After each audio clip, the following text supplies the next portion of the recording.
So, hello mga friendship. Ito yung ating dinner.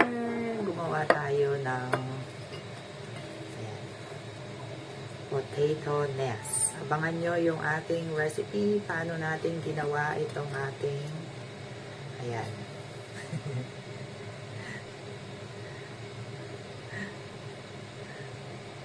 Pagkatapos nilang naluto mga friendship, very crunchy siya ngayon. Naglambot na siya. So, ayan mga friendship. Meron tayong nilagay na red kidney con carne. Meron tayong recipe nito. Hintayin nyo. Ayan. So, ito yung nilagay natin. Appetizer mga friendship. Pwede rin kayo maglagay ng cheese dyan. Kaso wala akong cheese. Kaya, hindi ko na nilagyan. Mayo na lang siya. Ayan.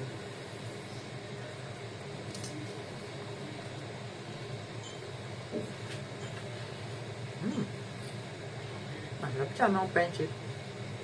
Maganda to pang party.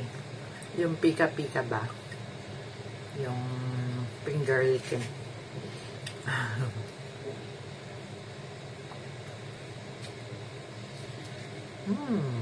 Sarap siya mga friendship. Mas masarap pa siguro to kung may cheese. Pero wag na, parang hindi na lang tayo masyadong tumaba. Pag ano na lang, pag may party.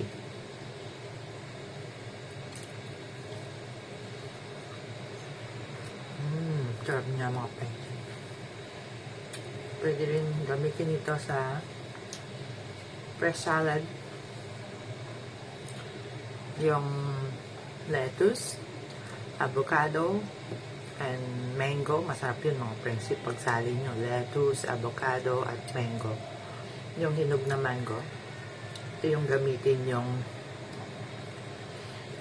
pang-crush nyo.